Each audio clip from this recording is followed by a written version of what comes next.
ये जो क्वेश्चन आपको दिखाई दे रहा है ना, ये बोर्ड परीक्षा, ठीक है ना, 2023 में आया हुआ है और 2 नंबर वाला प्रश्न है। यदि इस क्वेश्चन को किसी ने किया होगा अच्छे से तो 2 नंबर मिले होंगे, ठीक है। तो इस क्वेश्चन को अच्छे से पढ़ेंगे और फिर इसका सॉल्यूशन करेंगे, ठीक है।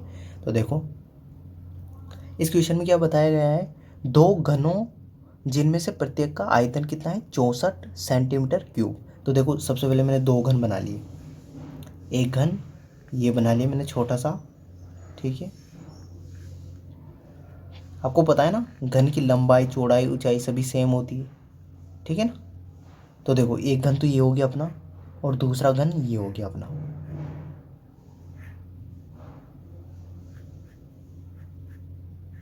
ठीक है ना।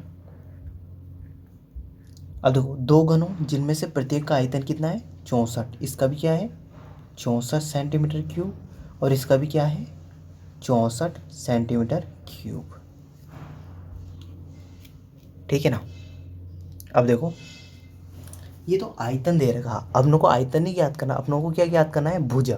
पहले भुजा ज्ञात करेंगे, आयतन से क्या ज्ञात करेंगे, भुजा। तो देखो घन का आयतन होता है, घन का आयतन, इसका सूत्र होता है अपना घन का आयतन बराबर ए क्यूब, भुजा का क्यूब। मान लो कि मैंने इसकी भुजा क्या मान ली, ए मान ली। इसकी लंबाई चौड़ाई ऊंचाई सभी समान होती है, तो ए गुणा ए तो क्या हो जाएगा, ए क्यूब, ठीक है ना। तो एक घन का आयतन क्या होता है, ए क्यूब। तो ए क्यूब बराबर कितना दे रखा है, 64। ए क्यूब बराबर कितना दे रखा है अपने को, 64। अब देखो अब ए बराबर 64 की घात कितनी हो जाएगी, 1/3, ठीक है। अब इसका मान निकालना है तो इसका मान कितना होता है, वैसे तो डायरेक्ट याद होना चाहिए। 64 का घन मूल कितना होता है, 4 होता है। 64 का घन मूल कितना होता है, 4। यदि नहीं पता है कि घन मूल कैसे निकालते हैं तो क्या करना है, सबसे पहले 64 के अभाज्य गुणनखंड करने हैं। तो यहाँ कर रहा हूँ मैं अभाज्य गुणनखंड, ठीक है ना। हाँ देख लेना अच्छे से, देखो 2 से किया तो 32, फिर 2 से किया तो 16, फिर 2 से किया तो 8,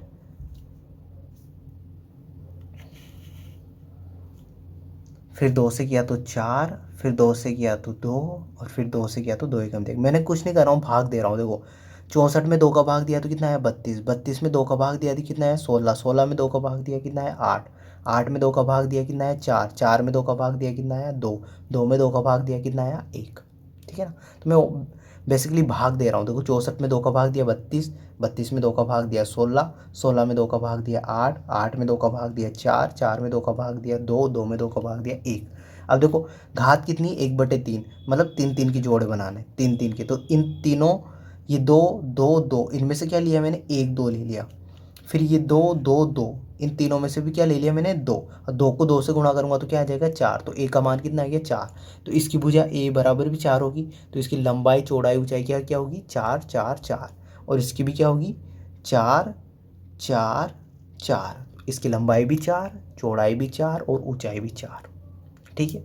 अब देखो अब क्या करना है, देखो 2 घनों जिनमें से प्रत्येक का आयतन 64 सेंटीमीटर था, ठीक है। तो अब दोनों भुजा ज्ञात के लिए इसकी भुजा भी क्या आएगी, 4, इसकी भुजा भी क्या आएगी, 4, ठीक है। के संलग्न फलकों को मिलाकर एक ठोस बनाया जाता है। अब देखो इन दोनों को क्या कर दिया, पास पास रख दिया, मिला दिया दोनों को, और एक क्या बनाया गया, ठोस बनाया गया। परिणामी घनाभ, अब ठोस बनाना और ठोस क्या बना, घनाभ बना। तो घनाभ का पृष्ठीय क्षेत्रफल ज्ञात करना है। अब देखो इसको अच्छे से समझना, आप यहाँ से अच्छे से समझना। देखो एक घन ये था मेरे पास, ये, ठीक है ना। यहाँ नीचे बना रहा हूँ, ऐसे बना दिया है ना, इस बार थोड़ा सा अलग सा बना दिया घन, कोई बात नहीं है ना। एक घन ये था, अब एक और घन ऐसे बना दिया, ठीक है। इसको ऐसे ऊपर बना दिया मैंने, है ना,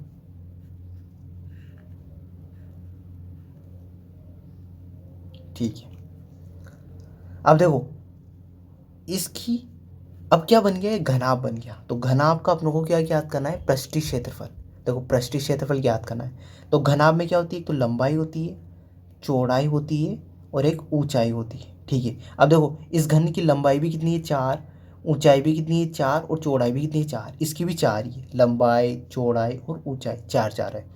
अब देखो ये 4 और ये भी 4, तो लंबाई तो कितनी हो जाएगी इसकी, 8 हो जाएगी। 4 और 4 मिलके कितनी हो जाएगी 8। तो लंबाई तो कितनी होगी 8 इसकी। ध्यान रखना दोनों को पास पास में रख देंगे ना तो लंबाई लंबाई जुड़ के 4 और 4 कितनी हो जाएगी 8। ऊंचाई तो वो की वही रहेगी, ऊंचाई में कोई परिवर्तन नहीं आएगा। ध्यान रखना ऊंचाई में कुछ भी परिवर्तन नहीं आएगा। यदि तुम दो माचिस के बॉक्स को रखो पास पास में तो उनकी लंबाई बढ़ जाती है, ऊंचाई बढ़ती है क्या? पास पास में रखोगे तो ऊंचाई एक के ऊपर एक नहीं रखना। माचिस के बॉक्स को, माचिस के बॉक्स एक तरह से तो घना भी होते हैं वैसे, अपने को घन रखना है। जैसे 2 क्यूब रख लो आप, अब घुमाते हो ना क्यूब को, 2 क्यूब रख लो तो क्या एक के ऊपर एक नहीं रखना, पास पास रखना है। तो उनकी लंबाई बढ़ जाएगी, ऊंचाई नहीं बढ़ेगी उनकी और ना ही चौड़ाई बढ़ेगी। तो चौड़ाई भी इसकी 4 ही रहेगी और ऊंचाई भी क्या रहेगी 4। तो आपको समझ में नहीं आता तो आपको क्या करना है, 2 क्यूब को पास पास रख के देखना है तो क्या बढ़ती है उनकी लंबाई ही बढ़ेगी, ना तो चौड़ाई बढ़ेगी और ना ऊंचाई बढ़ेगी। ऊंचाई भी सेम ही रहेगी और चौड़ाई भी सेम ही रहेगी, बस लंबाई बढ़ेगी। ठीक है ना। आई होप आपके समझ में आ गया होगा। अब इसके बाद क्या करना है अपनों को, अब अपनों को निकालना था घनाभ का पृष्ठीय क्षेत्रफल। तो घनाभ का पृष्ठीय क्षेत्रफल का सूत्र होता है घनाभ का पृष्ठीय क्षेत्रफल। इसका सूत्र होता है अपने पास 2 गुणा लंबाई इंटू चौड़ाई। ठीक है ना, शॉर्ट में लिख रहा हूँ प्लस चौड़ाई गुणा ऊंचाई प्लस ऊंचाई गुणा लंबाई। ठीक है ना, एक बार वो समझ लेना, 2 कोष्टक शुरू है, लंबाई गुणा चौड़ाई प्लस प्लस का साइन है, चौड़ाई गुणा ऊंचाई प्लस ऊंचाई गुणा लंबाई। अब ये मान रखूँगा मैं, देखो 2 गुणा लंबाई का मान कितना है 8, 8 गुणा चौड़ाई का मान कितना है 4, प्लस का चिन्ह, चौड़ाई का मान कितना है 4 इंटू ऊंचाई का मान कितना है 4, फिर प्लस का चिन्ह है तो प्लस का चिन्ह, ऊंचाई का मान कितना है 4 इंटू लंबाई का मान कितना है 8, तो ये 8। ठीक है ना। अब देखो गुणा कर लेते हैं, 2 गुणा 8 को 4 से किया तो 8 चौक 32, प्लस का चिन्ह, 4 को 4 से किया तो 4 चौक 16, प्लस का चिन्ह 8 चौक 32। ठीक है। अब यहाँ पे ऐसे मत कर देना, पहले 4 4 को जोड़ दो, ऐसे नहीं करना है। ध्यान रखना पहले गुणा का चिन्ह सोल्व होगा उसके बाद प्लस का चिन्ह सोल्व होगा। ध्यान रखना पहले गुणा करना है फिर बाद में जोड़ना है। मतलब इसको पहले गुणा करो, लिखो, इन दोनों को गुणा करो यहाँ लिखो, और इन दोनों को गुणा करो यहाँ लिखो, फिर जोड़ना है। पहले गुणा का चिन्ह, बोर्ड मास रूल बोलता है कि पहले गुणा को सोल्व करो, ठीक है ना, उसके बाद प्लस को सोल्व करो। ठीक है। अब देखो इन तीनों को जोड़ देता हूँ मैं, तो 2 गुणा, इन तीनों को जोड़ा तो देखो 6 और 2 8, 8 और 2 10, 10 की 0, हासिल का 1 है ना।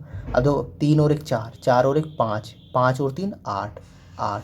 अब 2 को किससे गुणा करना है 80 से, तो 2 को 80 से गुणा करूँगा तो देखो, ठीक है ना, इनको मैं देखो मैंने कुछ नहीं किया, इसको इसको और इसको, इन तीनों को जोड़ा तो क्या आया 80, 80 को 2 से गुणा करूँगा तो कितना आ जाएगा 8 दूनी 16, तो 160 सेंटीमीटर स्क्वायर।